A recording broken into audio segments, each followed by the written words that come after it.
तो कैसे हैं आप लोग? I hope you are well. आज हम लोग नेक्स्ट टॉपिक डिस्कस करेंगे, डाइवर्सिटी इन लिविंग वर्ल्ड। आज हम लोगों का ये हमारा लास्ट लेक्चर होगा इस चैप्टर का। इसके नेक्स्ट वीडियो में हम लोग इससे रिलेटेड ट्रिक्स जो भी शॉर्ट नोट्स होंगे डिस्कस करेंगे। So we have to start now, let's begin. अपना पेन पेंसिल लेकर बैठें, जो आपको इम्पोर्टेंट लगे नोट डाउन करते जाएं साथ में। Diversity in the living world. If you look around you, will see the large variety of living organisms, be it potted plant, insects, birds, your pets, or other animals and plants. अगर हम लोग देखते हैं अगर हम लोग बाहर जाते हैं, कहीं भी देखते हैं, तो बहुत सारी वैरायटी ऑफ लिविंग ऑर्गेनिज्म पाए जाते हैं। For example potted plants, insects, birds, your pets. In fact अगर हम लोग देखें तो पौधे, इंसेक्ट्स, बहुत छोटे छोटे कीड़े, और बर्ड्स जैसे कि चिड़िया, and in fact your pets are also a type of variety, ठीक है, और other animals and plants. There are also several organism that you can not see with your naked eyes, but they are all around you. अगर हम लोग देखते हैं, कुछ चीज़ें तो हम लोगों को दिखाई दे जाती हैं, बट बहुत सारे पैथोजेंस वगैरह हम लोगों को दिखाई ही नहीं दे जाते हैं, बट वो ऑर्गेनिज्म होते हैं, वो डाइवर्सिटी को शो करते हैं। If you were to increase the area that you make the observation in the range and variety of organism that you see would increase. अगर हम लोग एक पर्टिकुलर एरिया में की बात कर रहे हैं, तो एक छोटे एरिया में छोटी सी वैरायटी पाई जाएगी। जैसे जैसे हम लोग एरिया बढ़ाते जाएंगे, डाइवर्सिटी ऑफ ऑर्गेनिज्म बढ़ती जाएगी। Obviously if you were to visit a dense forest, अगर हम लोग डेंस फॉरेस्ट मतलब घने जंगलों में जाएंगे, you would probably see a much greater number and kind of living organism in it. बहुत डिफरेंट टाइप के ऑर्गेनिज्म पाए जाएंगे, उनमें नंबर्स भी वेरी करेगा और डिफरेंट काइंड्स भी वेरी करेंगे लिविंग ऑर्गेनिज्म के। Each different kind of plant, animals और organism that you see represent a species. अगर हम लोग डिफरेंट काइंड के वेराइटीज़ ऑफ प्लांट्स अगर हम लोग देखते हैं, अगर आप एनिमल्स को देखते हो या ऑर्गेनिज्म को देखते हो, ये एक तरीके की स्पीसीज को ही तो शो करते हैं। The number of species that are known are described range between 1.7 to 1.8 million. अगर स्पीसीज के नंबर के अकॉर्डिंग हम लोग देखते हैं, जो हम लोगों को बहुत सारे ऑर्गेनिज्म तो हम लोगों को पता है, बट बहुत सारे हम लोगों को नहीं पता है, बट एक रेंज बताई गई है कि इतने ऑर्गेनिज्म हम लोगों की इन्वायरमेंट में हैं। उनका आंकड़ा है 1.7 to 1.8 million. Did you know about the what is the value of million? Comment below if you know. This refers to the biodiversity और the number and the type of organism between present on earth. ये biodiversity को ही show करते हैं। इनमें numbers and type of organism, different type of organism भी present होते हैं, और इनकी संख्या भी बढ़ती या घटती रहती है, जो हम लोगों की अर्थ पे प्रेजेंट है। We should remember here that as we explore new area और and even old one, new organism are continuously being identified. अगर हम लोग एक नए एरिया में देखें, चाहे हम लोग पुराने एरिया में देखें, चाहे वो अभी का मतलब अभी हम लोग एरिया में देख रहे हैं, अगर बढ़ा रहे हैं, बढ़ता जा रहा है वो एरिया, या फिर पुराने एरियाज़ में भी हम लोग देखते हैं कि बहुत सारे ऑर्गेनिज्म पाए जा रहे हैं।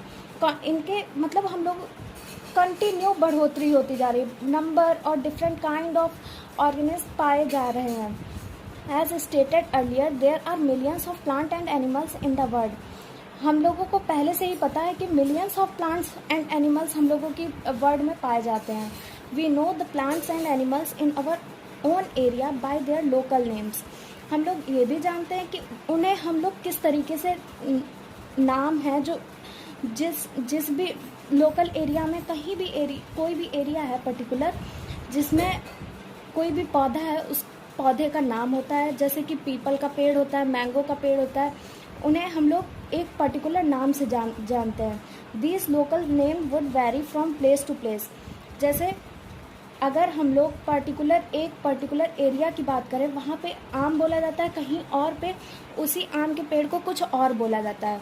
ये particular place to place vary किया करते हैं। Even within a country, अगर हम लोग देश की बात करें तो कंट्री में भी बहुत अलग अलग नामों से उसी आम को कई और नामों से भी जाना जाता है। Probably you would recognise the confusion that would be created if we did not find ways and means to talk to each other. अगर हम लोग कहीं पर भी किसी भी कंट्री के एक पर्टिकुलर एरिया से कहीं दूसरे देश में जाते हैं या फिर किसी पर्टिकुलर एरिया में जाते हैं तो कन्वर्सेट करने में दिक्कत होगी, कन्फ्यूज़न होगी कि वहाँ पे उस पर्टिकुलर मैंगो का या फिर वीट का कोई भी पर्टिकुलर नाम है वो वैरी कर रहा है, तो हम लोग कंफ्यूज रहेंगे कि उसे वहाँ पे क्या बोला जा रहा है, किस नाम से उसे हम लोग जानते हैं। टू रिफर ऐसी प्रॉब्लम्स क्रिएट हो सकती हैं। तो हम लोगों ने उसके लिए एक डिस्कशन हुआ उसके बारे में। To refer the organism we are talking about, अगर हम लोग इसी बारे में चर्चा हुई, बहुत लोगों ने विषय मतलब इसे प्रेजेंट किया। Hence there is a need to standardise the naming of living organism such that a particular organism is known by same name all over the world. इसके लिए एक ज़रूरत पड़ी कि स्टैंडर्ड नेम होना चाहिए जो एक ही नाम से जाना जाए, चाहे वो एक पर्टिकुलर एरिया में हो या दूसरे पर्टिकुलर एरिया में हो, उसी नाम से वो सब लोग जाने जाए। लोकल नेम कुछ भी हो सकता है, बट उसके लिए एक पर्टिकुलर नाम हो तो वो आसानी कर देगा। अगर हम लोग नेमिंग कर रहे हैं तो इससे क्या पता चल रहा है, नॉमेनक्लेचर की बात हम कर रहे हैं कि एक स्टैंडर्ड तरीके से हम लोग उस पर्टिकुलर चीज़ को या फिर पर्टिकुलर ऑर्गेनिज्म को हम लोग जान सकें। ऑब्वियसली नॉमेनक्लेचर और naming is only possible when the organism is described correctly and we know to what organism the name is attached to। इससे हम लोगों को ये भी पता लगाया जा सकता है कि जैसे हम लोगों के यहाँ कोई और नेम से बोल रहे हैं या आम बोल रहे हैं, कहीं और पे कुछ और वर्ड का यूज़ कर रहे हैं, तो इससे एक स्टैंडर्डाइज नेम होगा जिससे हम लोगों को आसानी से हम लोग कन्वर्सेट कर सकते हैं उस पर्टिकुलर एरिया में कि और ये किसके बेसिस पे हम लोग कर सकते हैं। उसके लिए आइडेंटिफिकेशंस होने चाहिए, उनके लिए एक करेक्टर्स रखे गए कि इस ऐसी करेक्टरिस्टिक पाए जाएंगे, ऐसी चीज़ें होंगी। उसके लिए एक स्टैंडर्ड नेम रखा जाएगा। ये नेमिंग इसीलिए पॉसिबल होगी जब ऑर्गेनिज्म को करेक्टली हम लोग करेक्टराइज कर पाएँ और उनकी आइडेंटिफिकेशन कर पाएँ। In order to facilitate the study, number of scientists have established procedure to assign a scientific name to each known organism। एक ही ऑर्गेनिज्म का एक नाम, स्टैंडर्ड नेम रखने के लिए बहुत सारे साइंटिस्ट इस पर खोज में लग गए। तो इसका नेम कैसे करें, इसलिए इन लोगों ने बहुत सारे प्रयास किए गए। This is acceptable to biologist all over the world. और अगर ये जो ऐसा नाम रखा जाएगा वो सारे बायोलॉजिस्ट को कहीं भी किसी भी देश में हो वो एक्सेप्ट करेंगे। उसके लिए एक अथॉरिटी बनाई गई, प्लांट्स के लिए अलग और एनिमल्स के लिए अलग। For plants scientific names are based on agreed principles and criteria. अगर हम लोग प्लांट्स की बात करें, उनका साइंटिफिक नेम बेस्ड होगा, उनका क्या प्रिंसिपल है, उनका क्या क्रिटेरिया है। एक क्रिटेरिया बनाया गया कि प्लांट्स के लिए ये प्रिंसिपल और क्रिटेरिया फॉलो करेगा। इससे हम लोग इसके लिए एक अथॉरिटी होती है जिससे उनका नेमिंग की जाएगी। उस अथॉरिटी का नाम क्या है, can you mention in the comments. International codes for botanical nomenclature, ये एक अथॉरिटी है जहाँ पे प्लांट्स का या फिर मतलब बहुत अलग अलग जो वैरायटीज़ पाई जाती हैं उनको साइंटिफिक नेम देने के लिए एक अथॉरिटी है जो स्टेबलाइज की गई। वहाँ पे पौधों का नाम किया जाएगा। इससे आपको पता चल रहा है, देखिए international code for botanical nomenclature, यहाँ पे नेम दिया जाएगा बोटेनिकल। मतलब बोटेनिकल, बॉटनी में आप लोग किसकी स्टडी करते हैं, प्लांट्स की, तो यहाँ पर भी प्लांट्स का ही नेम नॉमेनक्लेचर होगा, मतलब नेम प्रोवाइड किया जाएगा। एक साइंटिफिक नेम जो स्टैंडर्डाइज होगा, जो पूरे ऑल ओवर वर्ल्ड में एक ही नाम से जाना जाएगा। You may ask how the animals names. अब आपके अंदर ये भी क्वेश्चन आ रहा होगा कि एनिमल्स में भी ऐसे ही होना चाहिए।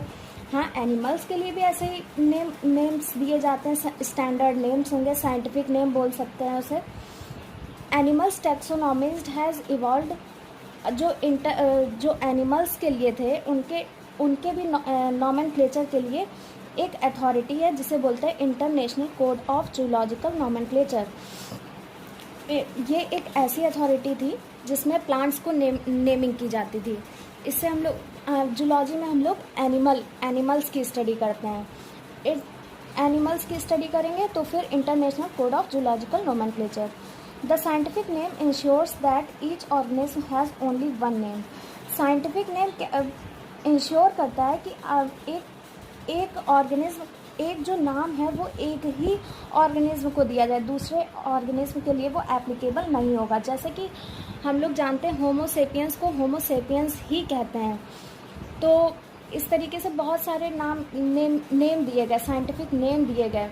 जैसे मैग्नीफेरा इंडिका मैंगो का नेम है, साइंटिफिक नेम है। Okay, and the next line is the scientific name ensures that each organism has only one name. बता दिया मैंने आपको। Description of any organism should enables the people if any part of the world to arrive at same name. इससे क्या होगा कि एक particular organism को हम लोग किसी एक स्टैंडर्ड नाम से कोई भी आसानी से पर्सन जो है वो कहीं भी पर भी जाए तो आराम से उस चीज़ को जान सके कि किस नाम से उसे बुलाया जाता है। ठीक है।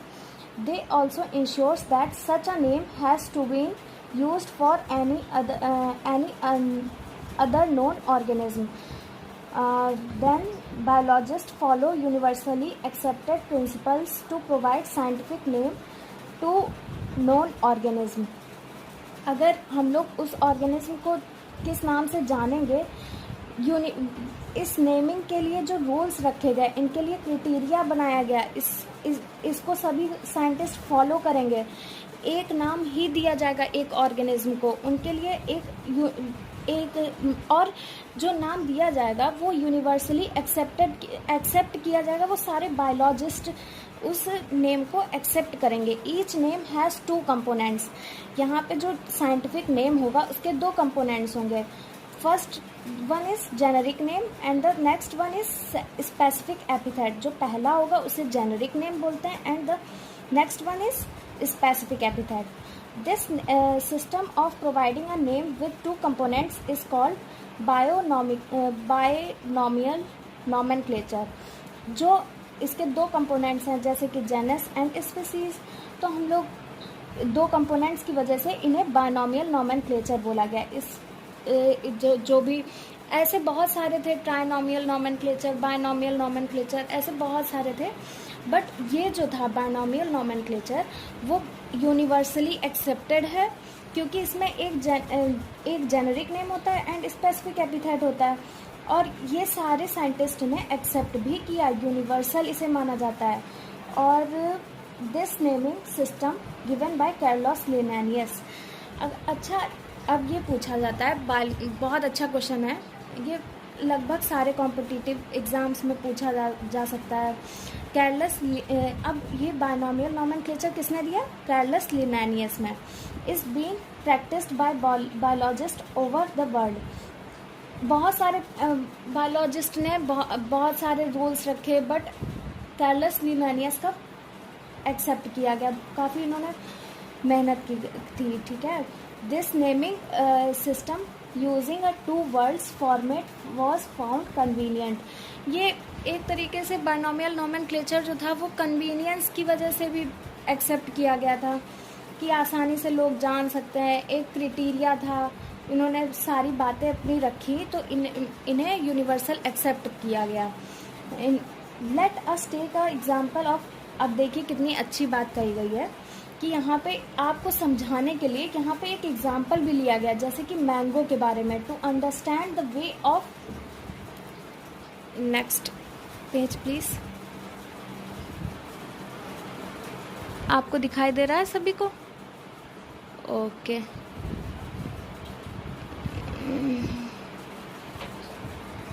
Scientific name of mango is written as Mangifera indica. अगर मैंगो की बात करते हैं तो मैग्नीफेरा इंडिका नाम से जाना जाता है। इसका साइंटिफिक नेम मैग्नीफेरा इंडिका ही है। ठीक है, आप देख लीजिए। Let us see how is a binomial name. अगर हम लोग बायनॉमियल नॉमेनक्लेचर के बारे में देखेंगे कैसे क्या करते हैं। In this name Mangifera represent the genus. Mangifera जो है वो जेनस को डिनोट करता है, while indica is a particular species. Indica जो है एक पर्टिकुलर स्पीसीज को डिनोट करती है। और अ स्पेसिफिक एपिथेट, चाहे वो आप पार्टिकुलर स्पीसीज भी बोल सकते हैं और स्पेसिफिक एपिथेट भी बोल सकते हैं। Other universal rules of nomenclature are as follow. जो यूनिवर्सल रूल्स जो कार्लस लिनानियस के द्वारा फॉलो किए गए थे वो दे रखे हैं। ये यूनिवर्सल रूल्स हैं जो एक्सेप्ट किए गए थे बायोलॉजिस्ट के द्वारा। Biological names are generally in Latin and written in italics. अगर हम लोग जो बायोलॉजिकल नेम्स होते हैं वो लैटिनाइज्ड होते हैं एंड जब हम लोग लिखते हैं तो वो इटैलिक्स में लिखते हैं। दे आर लैटिनाइज्ड और derived from Latin irrespective of their origin. ये लैटिनाइज्ड होते हैं और कहाँ से डेरिवेशन होता है, वो लैटिन से। ऑफ देयर ओरिजिन भी इनकी लैटिनाइज्ड होती है। The first word of biological name represent the genus while the second components denotes the specific epithet। जो फर्स्ट वर्ड होता है बायोलॉजिकल नेम का वो जेनस होता है और दूसरा जो कंपोनेंट होते हैं वो स्पेसिफिक एपिथेट बोले जाते हैं। Both the words of biological names when hand written are separately underlined. अगर हम लोग बायोलॉजिकल नेम्स को लिखते वक्त हम लोग सेपरेटली अंडरलाइन करते हैं। और अगर हम लोग प्रिंट करवाते हैं, प्रिंटर से प्रिंट करवाएंगे तो इटैलिक्स में प्रिंट करवाते हैं to indicate the Latin origin. इससे प्रिंट इटैलिक्स में क्यों करवाएंगे, जिससे उनकी ओरिजिन पता चल सके कि वो लैटिन ओरिजिन के हैं। The first word denoting the genus start with the capital letter. जो फर्स्ट लेटर जेनस का होता है वो कैपिटल लेटर रहता है और स्पेसिफिक एपिथेट जो होगा वो हमेशा स्मॉल लेटर से ही स्टार्ट किया जाएगा। Specific epithet start with the small letter. It can be illustrate with the example of Magnifera indica। अब हम लोग एग्जाम्पल देखते हैं मैग्नीफेरा इंडिका। जो इसमें मैग्नीफेरा इंडिका में देख रहे हैं कि फर्स्ट लेटर जो होता है वो जेनस होता है। तो जेनस में पहला लेटर कैपिटल लेटर है और इंडिका जो होता है वो स्पीसीज होती है। तो इंडिका का आई जो होगा वो आई आप देख रहे हैं कि स्मॉल लेटर से है। Name of author appear after the specific epithet. अगर हम लोग ऑथर का नेम लिखते हैं तो स्पेसिफिक एपिथेट के बाद में लिखते हैं। That is the end of the biological name. जो बायोलॉजिकल नेम होगा जैसे मैग्नीफेरा इंडिका है तो उनके साइंटिस्ट जिन्होंने नेम दिया था उनके कार्लस लिनियस ही हैं, तो उनका मैग्नीफेरा इंडिका के बाद में लिन लगा देते हैं। तो फिर अब देखते हैं कैसे at the end of biological name and is written in abbreviated form. हम लोग जब लिखते हैं तो एब्रीवेटेड फॉर्म में लिखेंगे, जैसे कि मैग्नीफेरा इंडिका लिन। मैग्नीफेरा जो होगा जेनस, मैग्नीफेरा हो गया जेनस, इंडिका हो गई स्पीसीज, लिन हो गई साइंटिस्ट जिन्होंने मैग्नीफेरा इंडिका बोला था उनका लिन लगाया। ठीक है, It indicates that this species was first described by Linnaeus। जो स्पीसीज है ये मैग्नीफेरा इंडिका है जो यहाँ पे लिन लगा हुआ है वो लिन के द्वारा ही दिया गया था। Since it is necessary nearly impossible to study all the living। अगर हम ये तो इम्पॉसिबल है कि सारे लिविंग ऑर्गेनिज्म को हम लोग इस तरीके से पढ़ सकें। It is necessary to devise some means to make this possible. अब इन सब चीज़ों को पॉसिबल करने के लिए भी बहुत सारे मेथड्स अप्लाई किए गए कि कैसे हम लोग किसी एक पर्टिकुलर ऑर्गेनिज्म को उनका साइंटिफिक नेम देंगे। This process is classification. अगर हम लोग इन ग्रुपिंग करेंगे, जैसे क्लासिफिकेशन एक बायोलॉजिकल नेम देने के लिए एक प्रॉपर्टी है या रूल है एक तरीके से, जिसे हम लोगों को फॉलो करना होता है बायोलॉजिकल नेम्स देने के लिए। Classification is the process by which anything is grouped into a convenient category based on the some easily observable character. Classification जो एक प्रोसेस है जिसमें हम लोग ग्रुपिंग करते हैं। जैसे एक आप एग्जांपल ले लीजिए, आप स्कूल में रहते हैं, तो क्लास कोई 11th है, उसमें सेक्शंस डिवाइड किए गए हैं, सेक्शन ए, सेक्शन बी। किस बेस पे डिवाइड किए गए हैं? कोई एक कन्वीनियंट कैटेगरी होगी, ग्रुपिंग जिसे बोलते हैं grouping. Section A is a group of such students those who passed, मतलब बहुत अच्छे नंबरों से कोई पास हुआ है, कोई किसी के मार्क्स थोड़े से कम आए हैं तो वो सेक्शन बी में कर दिए गए। इस तरीके से एक ग्रुपिंग होती है ऑर्गेनिज्म को, जिसे हम लोग क्लासिफिकेशन कहते हैं। Classification is the process by which anything is grouped into the convenient category based on some easily observable character। हम लोग जो easily जो observable character होते हैं उन्हें देखने के अकॉर्डिंग हम लोग एक ग्रुपिंग करते हैं एक कन्वीनियंट कैटेगरी में, उसे ही क्लासिफिकेशन कहते हैं। For example, we easily recognize group such as plant and animal.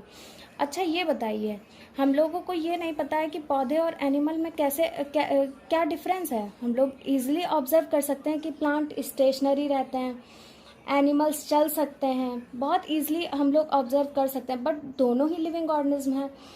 तो इन स्टेशनरी या फिर जो हम लोगों ने इजीली ऑब्जर्व किया तो उनके हिसाब से उन्हें क्लासिफाई कर दिया गया। तो इसी कैटेगराइज करने को हम लोगों ने क्लासिफिकेशन कह दिया। For example, we easily recognize group such as plants, animals और कैट, डॉग्स, इंसेक्ट्स। अच्छा, हम लोग ग्रुपिंग नहीं कर सकते हैं प्लांट्स में, एनिमल्स में, डॉग्स में, कैट्स में एंड इंसेक्ट्स में भी हम लोग ग्रुपिंग करते हैं, इसे ही क्लासिफिकेशन कहते हैं। The moment we use any of these terms we associate certain character with the organism in the groups. What image do you see when you think about a dog? अच्छा, जब आप लोगों से बोला जाता है कि डॉग जैसे किसी ने बोला, आपके दिमाग में क्या आएगा? एक डॉग की इमेज आएगी ऑब्वियसली, किसी कैट की नहीं आएगी, रैट की नहीं आएगी, या फिर किसी इंसान की नहीं आएगी। इसी तरीके से हम लोग एक ग्रुपिंग की गई, उसे कन्वीनियंट कैटेगरी बोलते हैं, इसे क्लासिफिकेशन बोला गया। Obviously each of us we see dog, हम लोग डॉग को ही देखेंगे, कैट को नहीं देखेंगे। हम लोगों के दिमाग में जो इमेज बनेगी वो डॉग की बनेगी, कैट की नहीं बनेगी। तो ये एक तरीके से क्लासिफिकेशन हो गया। Now if we were to think of Alsatian, हम लोग सोचते हैं अल्सेटियन एक तरीके से डॉग की प्रजाति होती है, ज़्यादा हम लोगों को एनसीईआरटी में दिया नहीं गया है। So we know we are talking about, किसके बारे में हम लोग टॉक कर रहे हैं? डॉग के बारे में। Similarly suppose we were to say mammals, हम लोग अगर मैमल्स के बारे में बात करें, you would of course think of animals. अगर मैमल्स के बारे में बात की गई तो एनिमल्स के बारे में दिमाग में आपके क्या चलेगा? Animals with external ear and body hair. Mammals की कैरेक्टरिस्टिक आप जब एनिमल किंगडम में पढ़ेंगे, एक कैरेक्टरिस्टिक दे रखी है, उनके एक्सटर्नल ईयर होते हैं एंड बॉडी हेयर, उनकी जो पूरी बॉडी होती है उनमें हेयर्स प्रेजेंट होते हैं, ठीक है। Likewise in plants, if we try to talk about wheat के बारे में अगर आपसे बोला गया, हम लोग अगर बात करते हैं वीट के बारे में, तो आपके दिमाग में किसकी इमेज आएगी? वीट की, ना कि राइस की, मतलब चावल की नहीं आएगी, चावल के पौधे की नहीं आएगी। तो चाहे जिस भी प्लांट या फिर एनिमल्स की बात लें, तो हम लोगों के दिमाग में एनिमल्स की बात करेंगे, मैमल्स की बात करेंगे तो एनिमल की इमेज क्रिएट होगी। अगर हम लोग वीट की बात कर रहे हैं, राइस, वीट ही इमेज में आएगा, राइस नहीं आएगा। Hence all these dogs, cats, mammals, wheat, rice, plants, animals etcetera are convenient category. एक कन्वीनियंट कैटेगरी में डिवाइड किया गया है। We use to study organism को ऑर्गेनिज्म की पढ़ाई करने के लिए हम लोगों ने एक कैटेगरी बनाई जिसे बोलते हैं क्लासिफिकेशन। क्लासिफिकेशन के बेसिस पे हम लोग मैमल्स, एनिमल्स, कैट, इंसेक्ट्स और भी बहुत सारे एग्जांपल्स हैं उन्हें डिवाइड करते हैं और अच्छे से पढ़ सकें। इससे बायोलॉजिकल नॉमेनक्लेचर करने से ये फ़ायदा होता है कि हम लोग एक शॉर्ट में ही हम लोग बहुत अच्छे से पढ़ाई कर सकते हैं। The scientific term for this category is taxa. अगर हम लोग साइंटिफिक टर्म में बात करें तो हम लोग एक पर्टिकुलर कैटेगरीज की बात कर रहे हैं तो टैक्सा का वर्ड यूज़ करते हैं। एक साइंटिफिक टर्म है, टैक्सा बोलते हैं। कैटेगरी एक तरीके से कैटेगराइज किया गया है तो टैक्सा वर्ड यूज़ करेंगे। Here you must recognize that taxa can indicate category at very different level. Plants also form a taxa. Wheat is also a taxa. यहाँ पर जो गेहूँ है, गेहूँ का पौधा है, वो एक तरीके का टैक्सा है। Similarly animals, mammals, dogs are all taxa.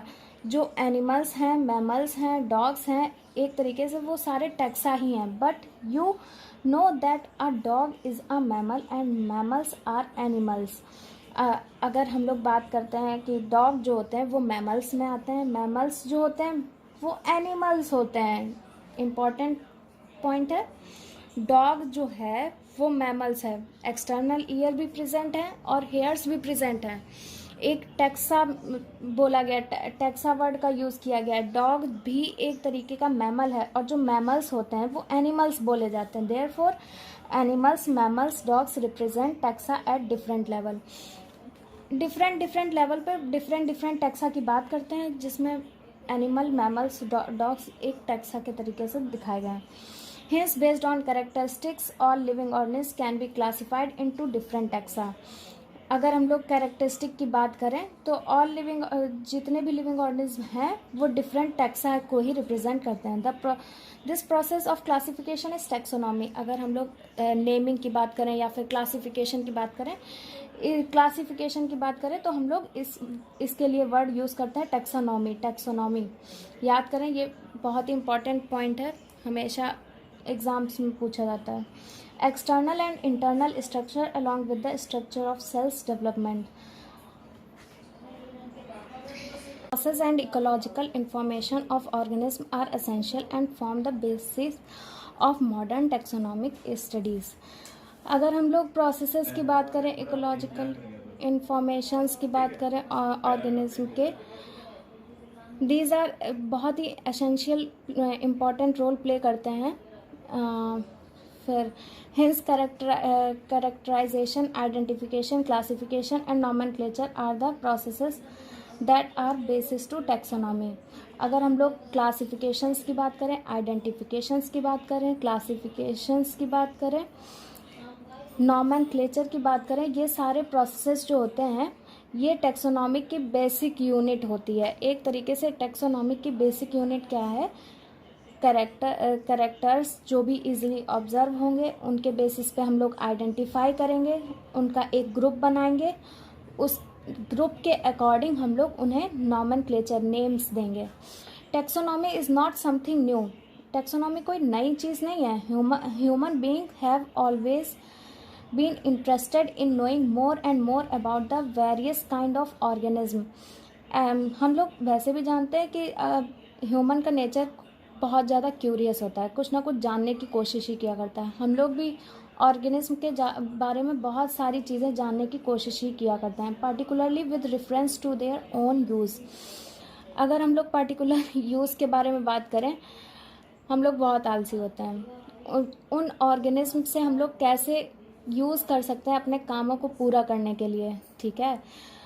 और इससे बहुत सारी यूज़र्स पता चलते हैं कि कैसे हम लोग अपने कामों को आसान कर सकते हैं, ऑर्गेनिज्म को आइडेंटिफाई कर सकते हैं। In early days human beings needed to find sources for their basic need of food. अगर हम लोग पहले की बात करें, बहुत पुराने ज़माने की बात है, ह्यूमन बीइंग्स जो होते थे वो अपने खाने की बेसिक नीड्स को पूरा करने के लिए कहीं ना कहीं घूमा करते थे। जैसे कि उन्हें उनकी बेसिक नीड्स क्या रहती थी? फूड, खाना, क्लॉथिंग, कपड़े एंड शेल्टर, रहने की जगह। तो ढूंढना ही करते थे। Hints the earliest classifications were based on the uses of various organism.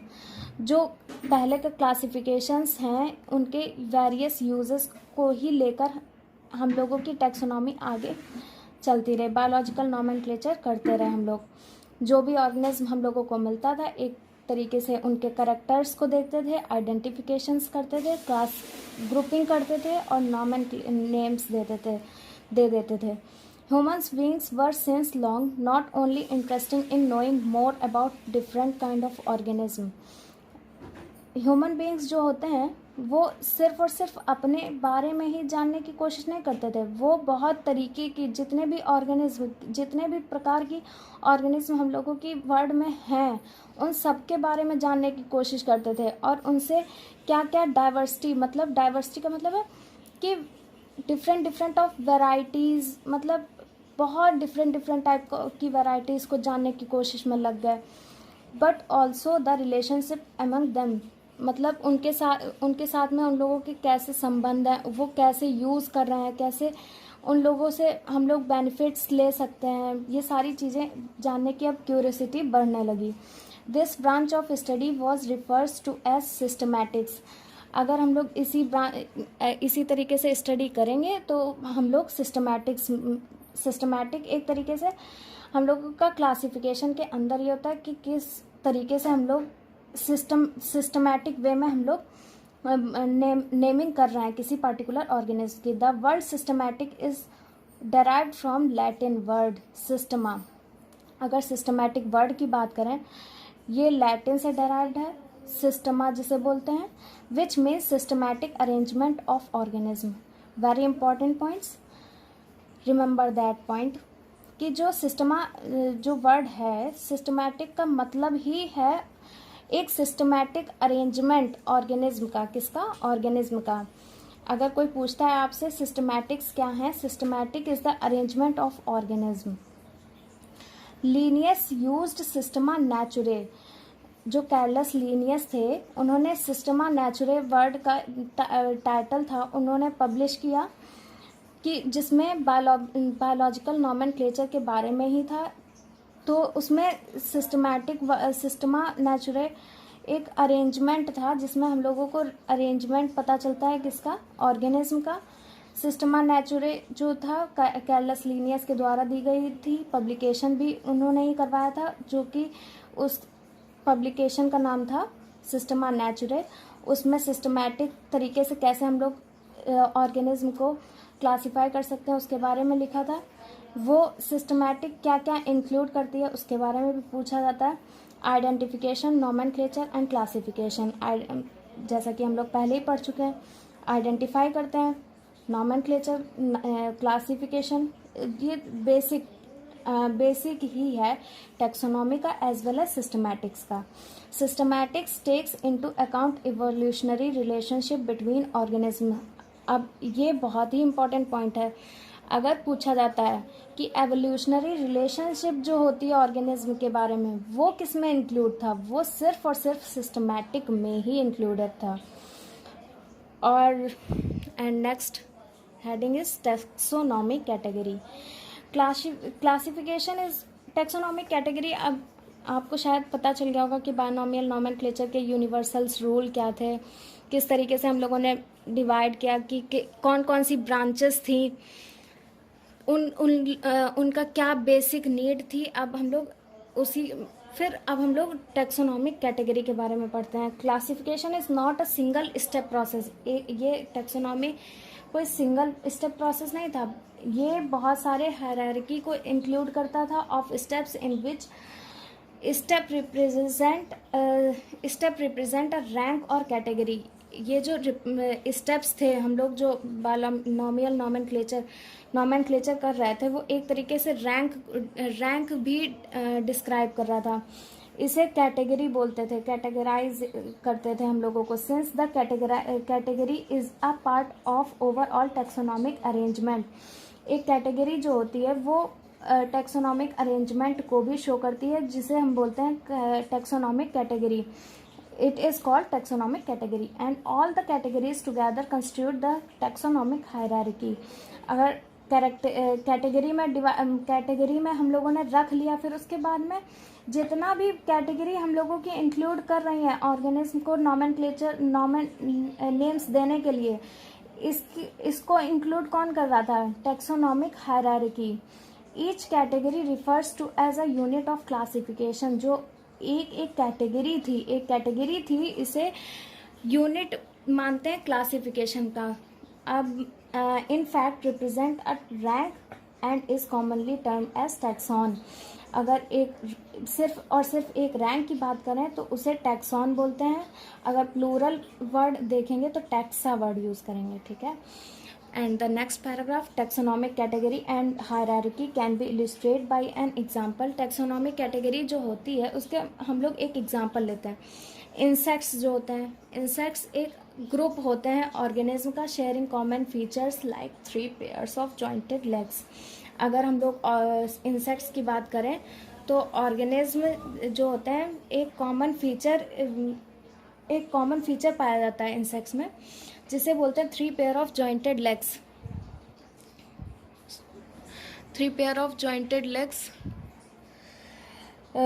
ये कॉमन कैरेक्टर होता है पूरे इंसेक्टा में। It means insects are recognizable concrete.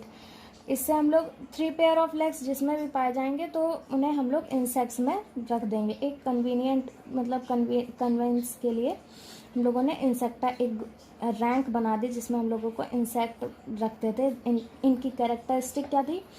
3 pair of jointed legs. अगर हम लोग बात करें मैमल्स की क्या थी, आप कमेंट करके बताइएगा। मैमल्स का मैंने बताया है बट मैं बता दूं आपको।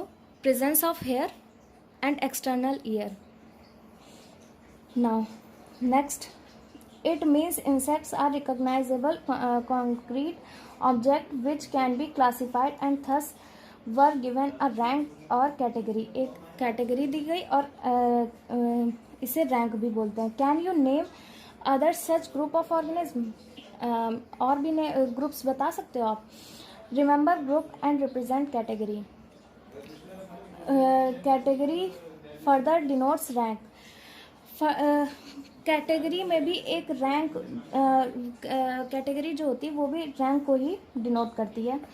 ईच रैंक और taxon in fact represents a unit of classification. जो एक रैंक होती है उसे एक रैंक जो करती है, रैंक जो है वो यूनिट है क्लासिफिकेशन का। These taxonomic group categories are distributed biological entities and not merely morphological aggregates. And हम लोग देखते हैं कि जो भी रैंक वगैरह है वो क्लासिफिकेशन में जो रैंक है या फिर टैक्सॉन जिसे बोलते हैं हम लोग, ये किसकी यूनिट है? क्लासिफिकेशन की। और फिर इन्हीं बायोलॉजिकल एंटिटीज़ को कंसिडर करते हुए हम लोगों ने बायोलॉजिकल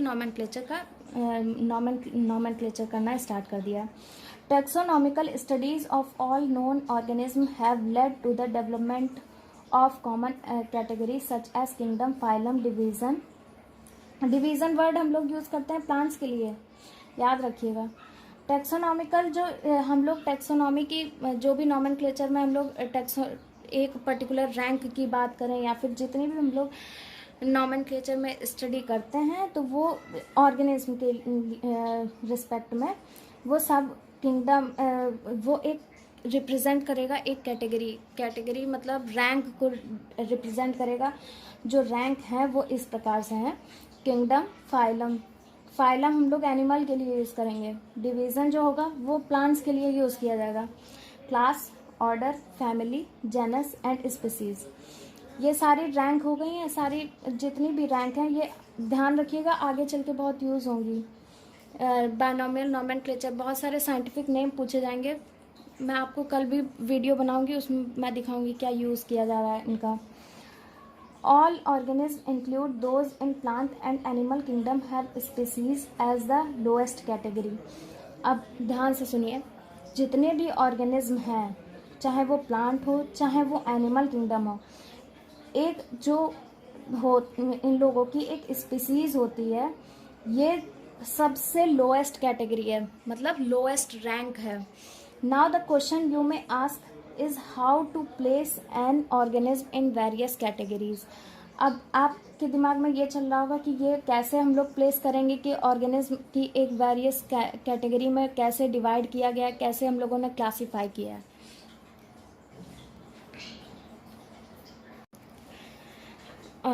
अगर हम लोग बेसिक की बात करें, basic requirement is the knowledge of characters of an individual और group of organism which this help in identifying similarity and dissimilarity among the individual of the same kind of organism as well as of the other kind of organism। अगर हम लोग category rank wise बात करें, binomial nomenclature को हम लोग rank में divide करते हैं on the basis of what, differences and similarities among the organism. अब हम लोग कौन कौन सी रैंक में डिवाइड किया गया सिमिलैरिटी और डिसिमिलैरिटी को देखते हुए, वो हम डिफाइन करेंगे। जैसे कि स्पीसीज, जेनस, आपको बताया था kingdom, phylum, class, order, genus, species. जो लोएस्ट कैटेगरी होती है वो स्पीसीज बोली जाती है, और हाईएस्ट कैटेगरी पूछी जाएगी तो किंगडम होता है। Let begin species. Taxonomic studies consider a group of individual organisms with the fundamental similarities as a species। जिन भी ऑर्गेनिज्म के बीच में जितनी ज़्यादा सिमिलैरिटीज़, फंडामेंटल सिमिलैरिटीज़ पाई जाएंगी उन्हें स्पीसीज बोलते हैं। One should be able to distinguish one species from the other closely related species based on the distinct morphological differences. अगर हम लोग स्पीसीज में डिफरेंसेस देखें तो मॉर्फोलॉजिकल डिफरेंसेस देख के हम लोग पता लगा लेते हैं कि स्पीसीज में कौन कौन से डिफरेंट स्पीसीज पाए जाते हैं। Let us consider Mangifera indica, Solanum, tuberosum, potato. अगर हम लोग मैग्नीफेरा इंडिका में देखें तो इंडिका जो है वो स्पीसीज है। सोलेनम ट्यूबरोसम में पोटैटो का नाम है। मैग्नीफेरा इंडिका किसको बोलते हैं? मैंगो को। सोलेनम ट्यूबरोसम में देखें तो पोटैटो को बोलते हैं। ट्यूबरोसम जो है वो पोटैटो का स्पीसीज है। एंड पैंथेरा लियो, आपको बताया थे कि रूल में जेनस और स्पीसीज क्या होता है, पहला वर्ड जेनस होता है फिर दूसरा वर्ड स्पीसीज होता है ना, उसी के बेसिस पे इंडिका को स्पीसीज बोल रहे हैं। सोलेनम ट्यूबरोसम में ट्यूबरोसम को स्पीसीज बोलेंगे, पैंथेरा लियो में लियो वर्ड को स्पीसीज बोलेंगे। All the three names indica, tuberosum and leo represent specific epithet, while the first word Mangifera, Solanum and Panthera are genera. अगर हम लोग स्पीसीज की बात करें, यहाँ पे वही बात बोली गई है, इंडिका और ट्यूबरोसम एंड लियो को स्पीसीज बोलते हैं। अगर जेनस की बात करें तो मैग्नीफेरा, सोलेनम एंड पैंथेरा जो होते हैं वो जेनरा को रिप्रेजेंट करते हैं and represent another higher level of taxon. अगर और भी फिर देखेंगे हायर कैटेगरी और रैंक को मतलब शो करेंगे। ईच जेनस में हैव वन और मोर देन वन स्पीसीज। अगर हम लोग जेनस की बात करें, इंक्लूड करेगा एक या एक से ज़्यादा स्पीसीज एपिथेट को रिप्रेजेंटिंग डिफरेंट ऑर्गेनिज्म के डिफरेंट स्पीसीज को, ऑर्गेनिज्म के स्पीसीज के ग्रुपिंग को जेनस बोलेंगे। बट हैविंग मॉर्फोलॉजिकली सिमिलैरिटीज, उनके अंदर मॉर्फोलॉजिकली सिमिलैरिटीज भी पाई जाती हैं। For example Panthera has another specific epithet specific epithet called tigris and solanum includes species। अगर पैंथेरा में देखें, पैंथेरा लियो, मतलब लियो जो वर्ड है वो लायन के लिए यूज़ किया जाता है और टिग्रिस टाइगर के लिए यूज़ करता है। बट जो पैंथेरा जेनस है वो इंक्लूड कर रहा है 2 स्पीसीज़ को, और भी बहुत सारी स्पीसीज़ हो सकती हैं। एंड सोलेनम जो होता है वो एक तरीके से जेनस इंक्लूड कर रहा है। ये सोलेनम जेनस है, इंक्लूड स्पीसीज। कौन कौन से स्पीसीज को इंक्लूड करता है? निगरम एंड मेलॉन्जिना। निगरम को इंक्लूड करेगा और मेलॉन्जिना को इंक्लूड करेगा। Human beings belongs to the species sapiens. Human being की बात करें तो सेपियंस में इंक्लूड किए जाते हैं। उनकी स्पीसीज क्या होती है? सेपियंस। और जो होमो जो वर्ड होता है वो जेनस को डिनोट करता है। The scientific name thus the human being is written as Homo sapien. अगर ह्यूमन बीइंग की साइंटिफिक नेम देखें तो होमोसेपियन बोला जाता है। ये कॉमन क्वेश्चन है, सबको पता होना चाहिए। Genus comprise a group of related species which has more characters in common in comparison to species. अगर स्पीसीज को अगर हम जेनस की बात करें तो बहुत सारे रिलेटेड स्पीसीज को इंक्लूड करेगा और ज़्यादा से ज़्यादा कैरेक्टर्स जो होंगे वो कैरेक्टर्स सेम ज़्यादा जेनस में पाए जाएंगे as compare to species. Are aggregation of closely related species. अगर हम लोग ग्रुप वाइज देखें तो ये बहुत सारी स्पीसीज को इंक्लूड करेगा। For example potato and brinjal are two species.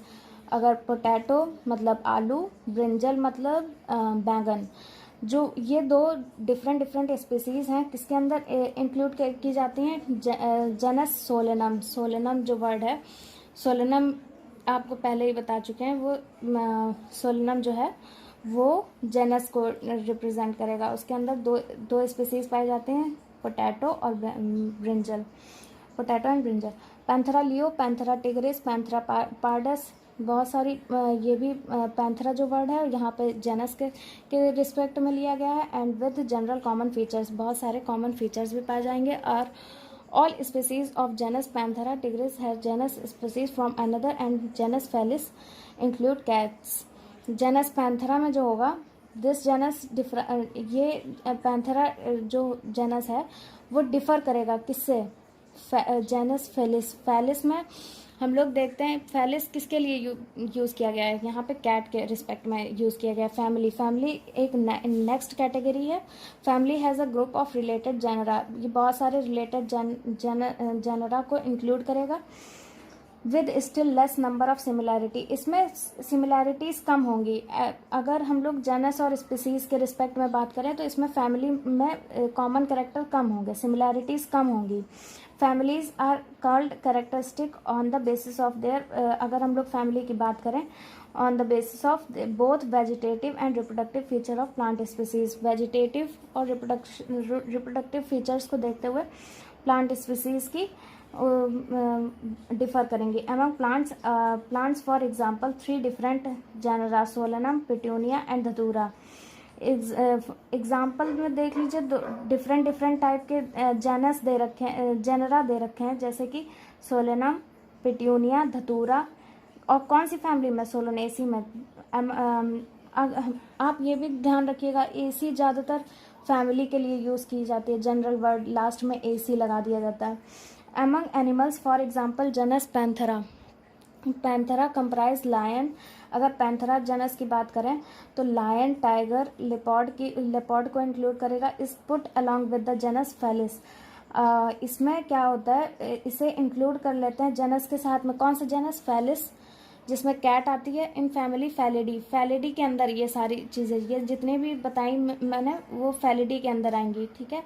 Similarities if you observe the feature of cat and dog. अगर कैट और डॉग के रिस्पेक्ट में बात करें तो वो फैलिडी के अंदर आएंगे, ठीक है। You will find some similarities and some differences as well. इसके बेसिस पे सिमिलैरिटीज़ और डिफरेंसेस भी देखे जा सकते हैं। They are separated into 2 different families. 2 different type की फैमिलीज़ पाई जाती हैं, फैलिडी एंड कैनेडी। फैलिडी में हम लोग कैट को रखते हैं और कैनेडी किसके लिए यूज़ किया जाता है, डॉग में। आप गूगल से देख लीजिएगा। On next page, that is order. There is a heading order. You have seen earlier that categories like species, genus and families are based on a number of similar characters. बहुत सारे common characters similarities को देखते हुए species में, genus में, families की similarities देखते हुए इन्हें एक जनरली ऑर्डर में पुट किया जाता है। एक हायर टैक्सोनॉमिक कैटेगरी है, इसे टैक्सोनॉमिकल रैंक बोलते हैं।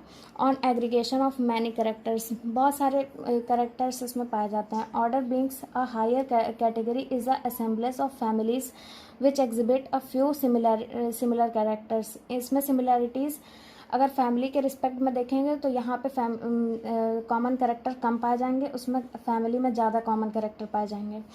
The similar characters are less in number as compare to different genera includes in family. बहुत सारे यहाँ पे ग्रुपिंग की ही तो बात कर रहे हैं। अगर जेनस की बात करें तो ग्रुप ऑफ स्पीसीज था। अगर हम फैमिली की बात करें ग्रुप ऑफ जेनस था।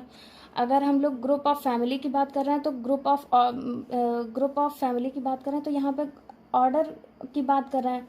अब ग्रुपिंग हो गई फैमिली को की, तो ये ऑर्डर में पुट कर दिए गए हैं। प्लांट फैमिलीज लाइक, अगर प्लांट फैमिली में देखें Convolvulaceae, Solanaceae are included in the order Polemoniales. Polemoniales एक ऑर्डर है जिसमें दो फैमिली पाई जाती हैं, कॉन्वुलेसी एंड सोलोनेसी। इन दोनों को रखा गया है। अगर हम mainly based on the floral characters, और किसके बेसिस पे, फ्लोरल कैरेक्टरिस्टिक देख के। The animals order Carnivora include families like, अगर कार्निवोरा की बात करें तो वो दो फैमिली को इंक्लूड करती, Felidae and Canidae. Next topic is class. This category includes related order, for example order Primates comprising monkey, gorilla, gibbon is placed in the class Mammalia. अगर हम लोग मैमल्स एक क्लास है मैमेलिया, इसमें क्या क्या इंक्लूड कर रहे हैं, और बहुत सारे ऑर्डर जैसे कि प्राइमेट्स में क्या क्या आता है, मंकी, गोरिल्ला, जिब्बन्स वगैरह सारे इसी में आते हैं। ये एक ऑर्डर है। फिर इसका क्लास क्या हो गया, Mammalia is placed in the class. फिर एक ये ऑर्डर प्राइमेट्स होगा। यहाँ पे प्राइमेट्स ऑर्डर के अंदर क्या क्या आ रहा है, मंकी, गोरिल्ला, गिब्बन्स, और ये कौन से क्लास में रखे गए, मैमेलिया। और ऑर्डर क्या है, एक और ऑर्डर को इंक्लूड करता है, कार्निवोरा। दैट इंक्लूड्स, एक दूसरा ऑर्डर दे रखा है यहाँ पे, Carnivora, that includes animals like tiger, cat, dogs. एक कार्निवोरा ऑर्डर है जिसमें हम लोग प्लेस करते हैं टाइगर और कैट और डॉग को, ठीक है। अब class Mammalia has other order also. अगर मैमेलिया की बात करें, और भी ऑर्डर्स, ग्रुपिंग, और भी बहुत सारे ऑर्डर्स भी इंक्लूड किए जाएंगे मैमेलिया में। अब next topic is phylum. Phylum classes comprising, अब यहाँ पे क्या करेंगे, क्लासेस को ग्रुप कर देंगे जिसे हम लोग फाइलम में रखेंगे। एनिमल्स में देखते हैं, फाइलम किसके लिए वर्ड यूज़ कर रहे थे हम लोग, एनिमल के लिए। अगर प्लांट के केस में देखेंगे डिवीज़न का वर्ड यूज़ करेंगे। एनिमल्स, अब एनिमल्स में देख रहे हैं जैसे कि fishes, amphibians, reptiles, birds along with the mammals. अगर मैमल्स एनिमल्स में देखें तो ये सारी चीज़ें इंक्लूड कर ली जाती हैं एनिमेलिया में। Consider the next higher category, ये दूसरी हायर कैटेगरी है जिसे हम लोग फाइलम बोलते हैं। All these based on the common features like presence of notochord. अगर हम लोग फीचर्स की बात करें एनिमेलिया में तो यहाँ पे नोटोकॉड प्रेजेंट होती है। एनिमल किंगडम में आप पढ़ेंगे आगे चल के। डॉर्सल हॉलो न्यूरल सिस्टम होता है, यहाँ पे dorsal hollow neural system present होगा। ये क्या इंक्लूड करेगा, include in the phylum Chordata. ये फाइलम कौन सा है, कॉर्डेटा। कॉर्डेटा एक फाइलम है जिसमें करेक्टरिस्टिक्स कौन सी प्रेजेंट होंगी, नोटोकॉड प्रेजेंट होगी, dorsal hollow neural system present होगा। इन केस ऑफ प्लांट, अगर प्लांट के केस में देखेंगे, classes with a few similar characters are assign to a higher category called division. अगर प्लांट के केस में हमने आपको बताया था डिवीजन का वर्ड यूज करते हैं। Next topic is kingdom. The animals belongings to various phyla are assigned to the highest category called kingdom animalia in the classification system of animal. एक नेक्स्ट फाइलम से ऊंची मतलब हायर कैटेगरी है, इसे बोलते हैं किंगडम। बहुत सारे इसमें सिमिलैरिटीज कम होंगी एज कम्पेयर टू फाइलम। अगर हम लोग किंगडम प्लांटी की बात करें, on the other hand is distinct and comprises all plants from various divisions. बहुत सारे डिवीजन्स वगैरह प्रेजेंट होंगे। henceforth we will refer to these two groups as animal and plant kingdom. ये दो ग्रुप में डिवाइड कर दिए गए हैं, जैसे कि एनिमल्स में और एक प्लांट किंगडम होगा। The kingdom, the taxonomic category from species to kingdom have been shown in ascending order. आपको एक फिगर दे रखा है 1.1 में, उनका असेंडिंग ऑर्डर में दे रखा है, लेफ्ट में दे रखा है। जैसे कि स्पीसीज से जेनस बन रहा है, जेनस से फैमिली बन रही है, ऑर्डर बन रहा है, देन क्लास बन रहा है, देन फाइलम बन रहा है, देन फाइलम बन रहा है, देन फाइलम की बजाय डिवीज़न भी यूज़ किया जा रहा है, यहाँ पे किंगडम का भी यूज़ किया जा रहा है. Then all animals belongs to various phyla are assigned to the highest category called animal kingdom Animalia in the classification system of animals.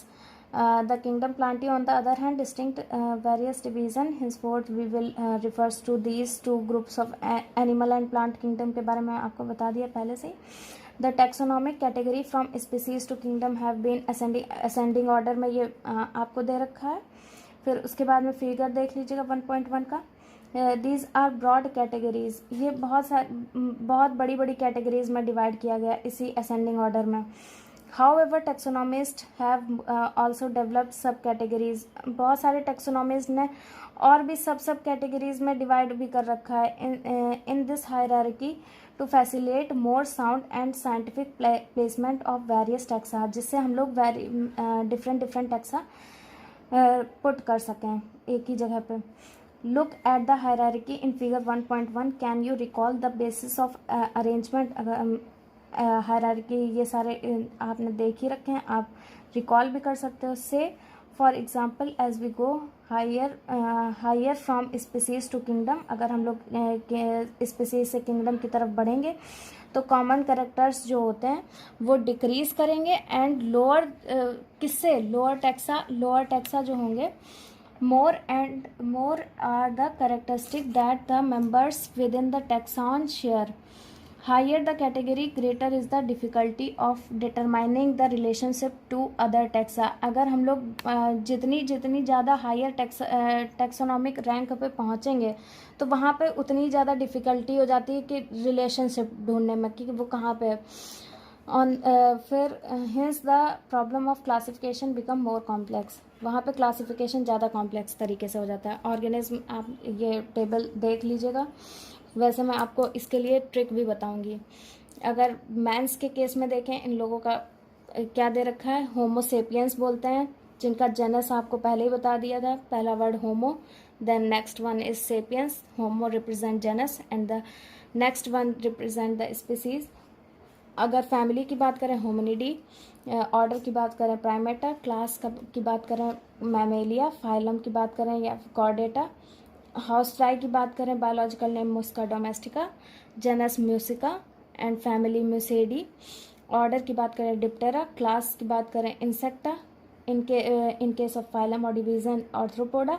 अगर हम लोग एनिमल्स की बात, हाउस फ्लाई जो होती है वो एनिमेलिया में आती है, that's why we use phylum. अगर मैंगो की बात करें मैग्नोफेरा इंडिका.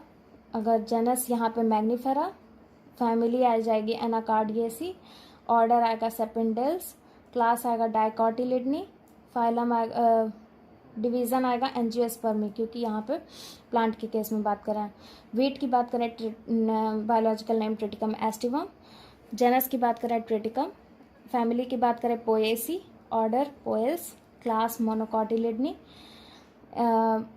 वीट के केस में हम लोग क्या बात करेंगे, division, that is Angiospermae. Taxonomic aids. Taxonomic study of various species of plant and animals and other organisms are useful in agriculture, forestry, industry and in general knowing our bioresources and other diversity.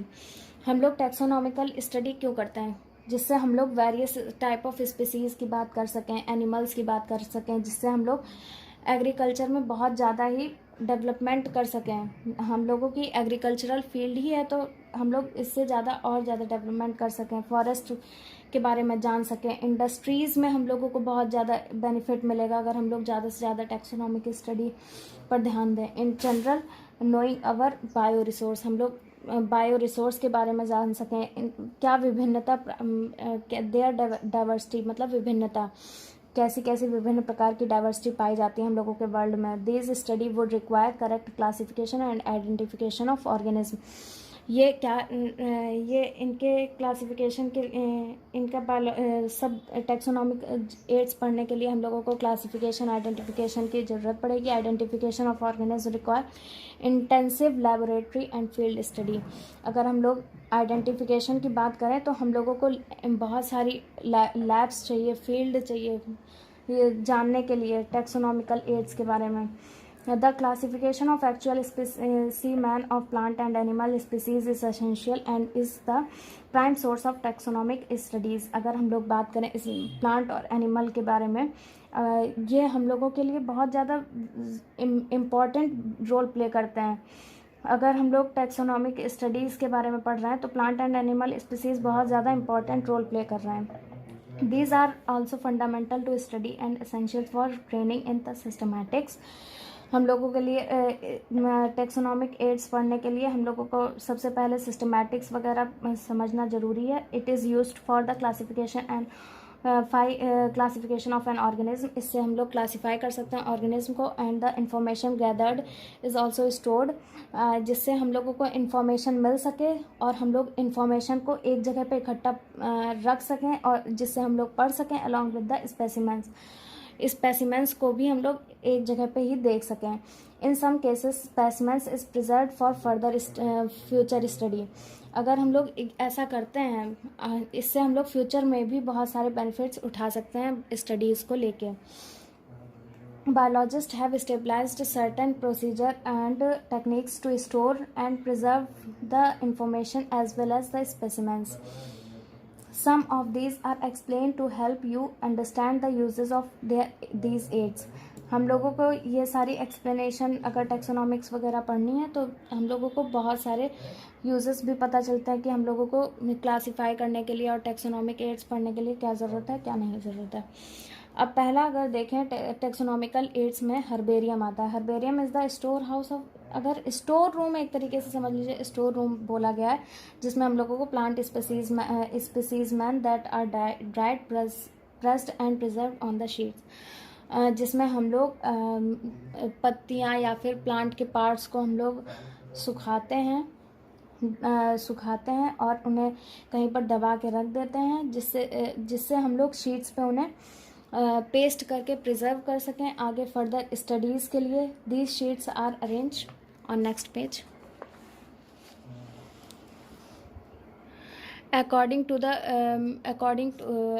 the universally accepted system of classification, जिसे हम लोग आगे classify कर सकें organism को आसानी तरीके से। these specimens along with their descriptive on herbarium sheet, जो भी ये सारी चीज़ें वर्क जो भी हम लोगों ने किया, ड्राई किया, पेस्ट किया ऑन द शीट्स एंड जिससे हम लोग बहुत सारी आगे चीज़ें पढ़ सकते हैं। स्पेसिमेंस को बहुत सारी स्पेसिमेंस को हम लोग आगे फर्दर स्टडीज़ के लिए बहुत ज़्यादा ज़रूरी होती है, जिससे हम लोग, और ये सारी डिस्क्रिप्शन कहाँ पे हम लोग हर्बेरियम शीट्स पे देते हैं। बिकम स्टोर हाउस और रिपोजिटरी फॉर फ्यूचर, ये एक तरीके से फ्यूचर के लिए हम लोग सिक्योर करके रख सकते हैं, जहाँ पे हम लोग इसे हर्बेरियम बोलते हैं। The herbarium sheets also carry label.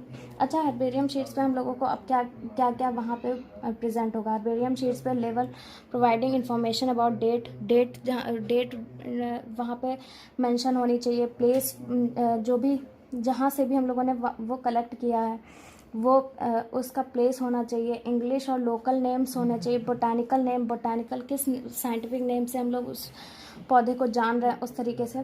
Family collectors name, उसकी फैमिली कलेक्टर की नहीं, जो फैमिली प्लांट के रिस्पेक्ट में है उसको मेंशन करना होना चाहिए। Herbarium also serve as a quick referral system. Herbarium एक तरीके से एक जगह पे एक छोटी सी एक बहुत ज़्यादा इन्फॉर्मेशन एक ही जगह से हम लोग अगर गैदर करना चाहें तो herbarium sheet is play very important role in our studies. Next topic is botanical garden, एक टैक्सोनॉमिकल एड ही है। These specialized garden have collection of living plant. ये बोटानिकल गार्डन में हम लोग किस चीज़ को, लिविंग प्लांट्स को, वहाँ पे हम लोग डेड प्लांट्स के रिस्पेक्ट में बात कर रहे थे, यहाँ पे लिविंग प्लांट्स के रेफरेंस में बात कर रहे हैं। For reference plant species in this garden are grown for identification purpose and each plants is labelled indicating its botanical scientific name and its family. अगर हम लोग वहाँ पे बात करें लिविंग प्लांट के बारे में तो वहाँ पे उनका साइंटिफिक नेम दे रखा होता है। पहली बात तो प्लांट लिविंग प्रेजेंट होगा वहाँ पे। और वहाँ पे लेबलिंग इंडिकेशन लिखे होते हैं कि उनका बोटानिकल नेम क्या है, लोकल नेम क्या है, इनकी फैमिली लिखी होती है, उनका बहुत सारी चीज़ें एक ही जगह से हम लोगों को मिल जाती हैं। बोटानिकल गार्डन में different type of various type of plants पाए जाते हैं वहाँ पे लेबलिंग लेबल्स होते हैं वहाँ पे, जिससे हम लोग एक ही जगह से बहुत सारी इंफॉर्मेशन गैदर कर सकते हैं। और अब हम लोग बात करते हैं, बहुत सारे फेमस बोटानिकल गार्डन हम लोगों के यहाँ प्रेजेंट हैं ऑल ओवर वर्ल्ड, उनके बारे में बात करते हैं। जैसे कि क्यू एक इंग्लैंड में बोटानिकल गार्डन है। इंडियन बोटानिकल गार्डन हावड़ा में प्रेजेंट है, इंडिया के अंदर ही आता है। फिर दूसरा and next one is national botanical research institute in Lucknow. NBRI इसे बोलते हैं शॉर्ट फॉर्म में, नेशनल बोटानिकल रिसर्च इंस्टीट्यूट। ये लखनऊ में प्रेजेंट है, इंडिया में ही है। इंडिया के दो एग्जाम्पल दे रखे हैं और एक इंग्लैंड का दे रखा है, याद रखिएगा। क्यू जो है इंग्लैंड में पाया जाता है और इंडियन बोटानिकल गार्डन जो है वो हावड़ा में प्रेजेंट है, जो कि इंडिया में ही आता है। इंडिया में national botanical research institute of Lucknow भी पाया जाता है। And next taxonomical aid is museum. Biological museum are generally set up in educational institutes such as school, colleges. Biological museum जो है वहाँ पे एजुकेशनल पर्पसेस के लिए बहुत ज़्यादा इम्पोर्टेंट है। वहाँ पे स्कूल्स वगैरह में और कॉलेजेस वगैरह के लिए बहुत ज़्यादा इम्पोर्टेंट है। And museum have collection of preserved plant and animal species for study and references. Museum जो है वहाँ पे बहुत सारे तरीके के प्लांट्स वगैरह, एनिमल्स वगैरह बहुत ज़्यादा प्रिजर्व करके रखे जाते हैं। Specimens are preserved in the container. जो हम लोग इन्हें कैसे प्रिजर्व करके रखते हैं, एक कंटेनर में रखते हैं। इसमें म्यूज़ियम में हम लोग उन्हें जार वगैरह में जार में रखते हैं, बट उनके लिए प्रिजर्वेटिव सोल्यूशन भी ज़रूरत है। वहाँ पे एक सोल्यूशन भी प्रेजेंट होता है जिससे वो प्रिजर्व हो सके, कीड़े मकोड़े ना लगे, जिससे प्लांट एंड एनिमल्स स्पेसिमेंट्स में be preserve as dried species. Plant और एनिमल्स जो होते हैं वो प्रिजर्व किए जाते हैं, जैसे सुखा लिए जाएं या फिर उन्हें प्रिजर्व करें जार्स में जिसमें प्रिजर्वेटिव सोल्यूशन प्रेजेंट हो। Insects are preserve in insect boxes. Insects को बचाया जाता है जैसे कि इंसेक्ट बॉक्सेस में रख के कलेक्टिंग, उन्हें मार दिया जाता है कलेक्शन के वक्त में। किलिंग एंड पिनिंग मतलब एक तरीके से पेन वगैरह कर लेते हैं फिर रख दिया जाता है। Larger animals like bird and mammals are usually stuffed and preserved. बहुत सारे बड़े बड़े एनिमल्स जो होते हैं जैसे कि बर्ड्स, मैमल्स हुए, वो भी प्रिजर्वेटिव सोल्यूशंस में रखे जाते हैं, वहाँ पे रखे जाते हैं। Museum often have collection of skeleton of animals too. Museum जो होता है वो स्केलेटल सिस्टम को भी इंक्लूड करता है। एनिमल्स के बहुत सारे बड़े बड़े एनिमल्स जो हम लोगों के एक्सटिंक्ट भी हो गए बहुत सारे, उनके स्केलेटल सिस्टम भी प्रेजेंट होते हैं वहाँ पे। Next page there is a heading zoological park. These are the places where wild animals are kept in protected environments. Zoological parks वो हैं जहाँ पे वाइल्ड एनिमल्स को प्रोटेक्टेड एरिया में रखा जाता है, जिससे वो एक्सटिंक्ट वगैरह ना हो, अंडर ह्यूमन केयर। ह्यूमन वहाँ पे बहुत सारे सिक्योरिटीज़ वगैरह दी जाती हैं एनिमल्स को। All animals in the zoos are provided as far as possible. जितने भी एनिमल्स होते हैं जू में प्रोवाइड किए जाते हैं। बहुत सारी वैरायटी के एनिमल्स प्रेजेंट होते हैं वहाँ पे, एज फार एज पॉसिबल, जितना भी पॉसिबल हो सकता है। The condition similar to their natural habitats, children love visit these park. अगर जूलॉजिकल पार्क की बात करें, वहाँ पे बहुत सारे डिफरेंट एनिमल्स प्रेजेंट होने के कारण बहुत सारे बच्चे जूलॉजिकल पार्क में जाना पसंद करते हैं। ज़्यादातर लोग जाते भी हैं वहाँ पे, जिससे एक ही जगह पे वहाँ पे बहुत सारे डिफरेंट टाइप ऑफ ऑर्गेनिज्म और एनिमल्स पाए जा सकें। And the next topic is key is the another taxonomical aid. ये एक दूसरा टेक्सोनॉमिकल एड है used for identification of plant and animals. ये जो एड है वो आइडेंटिफिकेशन करता है प्लांट और एनिमल्स की based on similarity and dissimilarity. Similar characters देखते हैं और डिसिमिलैरिटी मतलब डिफरेंस देख के। The key are based on the contrasting characters generally appear. जो भी इज कॉन्ट्रास्टिंग कैरेक्टर्स हम लोग देखते हैं वो पेयर्स में प्रेजेंट होंगे। इन पेयर्स को बोलते हैं couplet. It represent a choice made between two opposite options. दो अपोजिट तरीके के ऑप्शंस प्रेजेंट होते हैं। This result and acceptance of only one and वहाँ पे उसका जो रिजल्ट होता है वो सिर्फ एक हम लोग एक्सेप्ट करेंगे and another one is rejected by us. Each statement of a की, एक एक स्टेटमेंट जो होता है की का उसे लीड बोलते हैं। Separate taxonomic key are required for each taxonomic category such as family. Taxonomic keys में हम लोगों को रिक्वायरमेंट क्या क्या होती हैं, जैसे कि taxonomical category such as family, genus, species and for identification purpose. किसके लिए आइडेंटिफाई कर सकें, इसका पर्पज़ यही होता है कि जिससे हम लोग बहुत सारे एनिमल्स या प्लांट्स को ईज़िली आइडेंटिफाई कर सकें कि जनरली एनालिटिकल इन नेचर। ये नीट में आया हुआ क्वेश्चन है। मार्क दैट पॉइंट कि जो है एनालिटिकल नेचर शो करती है। And the next one is flora and flora. Flora जो होता है वो अबाउट फ्लावर मतलब फ्लावर के बारे में रिप्रेजेंट करता है। Manual, monograph and catalogue are some other means. जैसे कि फ्लोरा, मैनुअल्स, मोनोग्राफ हुए, कैटलॉग्स हुए, ये एक तरीके से टेक्सोनॉमिकल एड्स में ही प्रेजेंट है। फॉर रिकॉर्डिंग डिस्क्रिप्शन, ये डिस्क्राइब करते हैं अलग अलग चीज़ों को। जैसे कि फ्लोरा में हम लोग पढ़ते हैं फ्लावर्स के बारे में। अगर हम लोग मैनुअल्स की बात करें तो मैनुअल्स जो होता है complete description of plant species in a particular area. You can note down this definitions in your notebook. और अगर हम लोग बात करते हैं मोनोग्राफ में हम लोग वन टैक्सॉन की बात करते हैं। कैटलॉग में बात करें अल्फ़ाबेटिकल अरेंजमेंट में हम लोग बात करते हैं। Are some other means of recording descriptions. They also help in correct identification. ये हेल्प करते हैं आइडेंटिफिकेशन के लिए। Flora contains a actual account of habitat and description of plant species. बता दिया हैबिटेट के बारे में और डिस्ट्रीब्यूशन कहाँ पे पाए जाते हैं और इनका डिस्ट्रीब्यूशन कैसा है एक पार्टिकुलर एरिया में, एक गिवन एरिया में। This provide a index of a plant species found in a particular area. एक ही पर्टिकुलर एरिया में कौन कौन से पौधे पाए जाते हैं, इससे हम लोगों को आइडेंटिफाई करने में आसानी रहती है। Manuals are usually providing information for about identification of names of species.